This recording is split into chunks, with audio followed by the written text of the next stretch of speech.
everyone, welcome back to another episode of Hey Bucko Outdoors. I got one hell of a video for you guys today. So I've been thinking about this because I saw a couple articles that drew my attention. I was like, okay, that's kind of interesting. And when I went home a little while ago, I had a couple family members talk to me about it. So is the M16 M4 service rifle ineffective? I wouldn't think it is. It's kind of a thing I guess we've learned, especially being a U.S. Marine. I carry an M16A4 service weapon. And so it made me think a little bit because I read a little bit how the Army's looking for a new weapons platform to replace it. And I was like, you know what? It might be time, but at the same time, I don't think it's quite ineffective yet. So here's my thoughts on it. So real quick, just some basic history of the M16 service weapon. The AR platform is designed by Eugene Stoner in the 50s. Came to service around mid-60s in the Vietnam era. And it didn't do too well in the jungle. The 5.56 is notorious, especially in brush. That's why I wouldn't recommend it for like a brush gun for hunting. It deflects off a lot of branches and stuff. So, that with reliability issues, it didn't do too well. But as it, it developed and it, evolved over time, it started to, advance. We started, be able to get all those, at least a majority of the reliability issues out of the way.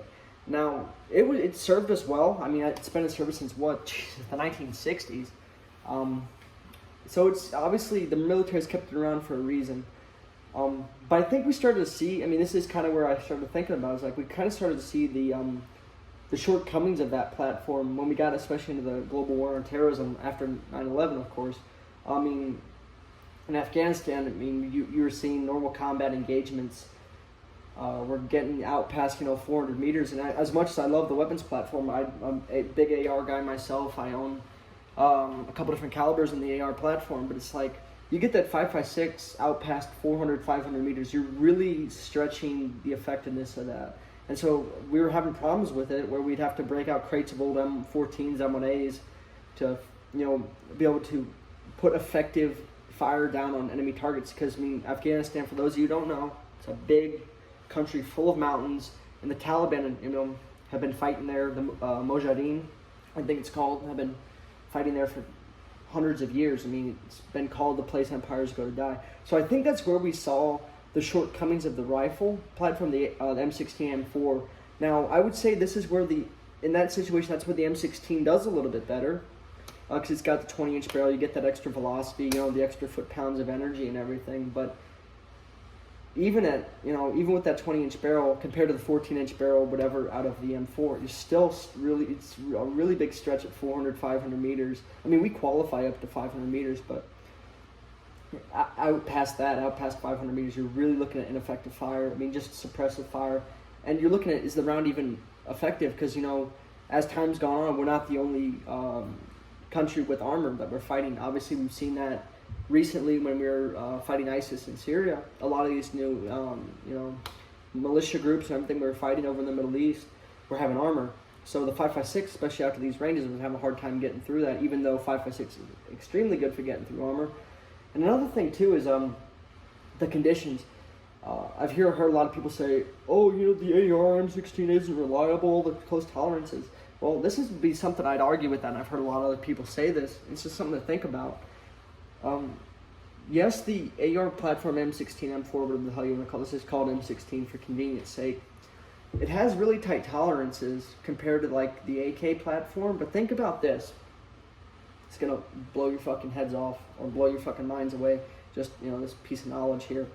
Because of those tight tolerances and the dust cover that can close when you're not using it, I think it would have less of a chance of dirt and crud getting in the bolt and messing up the system of operations compared to an AK with a lot looser tolerances. Now, I've only shot an AK once in my life. They're great guns.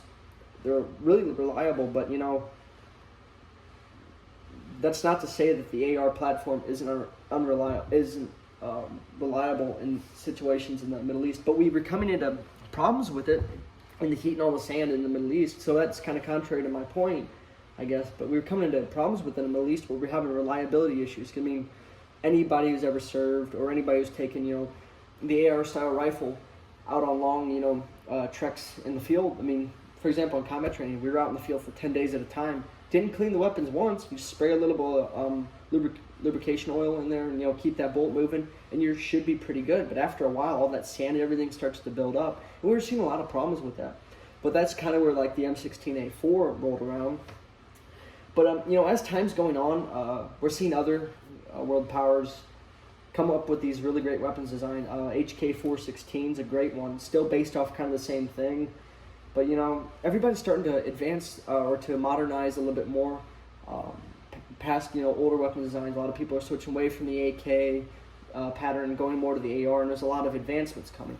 So I definitely think we've made big leaps and bounds from when the time the M16 was first arrived for military service, but I would say that in some situations, the normal infantryman wouldn't be as effective. For example, in Afghanistan, out past those ranges I was talking about, 500 meters plus, which you'd be surprised how many combat engagements happened there just reading articles and, studying military history. But, the great thing about the AR platform is it's very versatile. They were able to, the AR-10 is a very popular one. The M110, I believe, is what the Marine Corps used to use. I don't know if they still use it. It's basically a semi-automatic AR-10, 308, wild, right? So it's, a very inventive design. So I don't see us necessarily switching away from the entire platform, but maybe modernizing it a little bit. I know they've been, because, those who think, they hear military grade, like, oh, it must be the best. Here's a spoiler for y'all. The military buys the cheapest shit they can get their hands on. Basically meaning they buy the cheapest bidder. Is that to say our guns are shit? No, they're pretty good. I would trust my life to my M16 in a firefight any day of the week. But it probably is time to, what would you say, modernize or maybe look at some different patterns or different calibers. Because the 5.56 is great. It's definitely very effective within 500 yards. And people say, oh, that little 22 bullet, it can't hit shit. It can't kill shit. I'm like, well, you ever been shot by one? Do you want to get shot by one? No, then keep your mouth shut. It's a very effective round, but I'd say what we've learned, especially in the Middle East conflicts, is that the knockdown power may not be as much as we want it to be. So maybe staying with the M16 and then maybe over the next decade or so developing some sort of higher caliber, like an intermediate, like we've got 300 Blackout, 224 Valk, 6.5 Creedmoor. I'm a huge fan of that. Now, is that practical for a normal infantryman's rifle or a normal standard issue service weapon? I don't know, but I definitely think it might be something to look at. So in short, or I guess the long form answer to that is, I don't think the M16 is outdated. I don't think it's ineffective.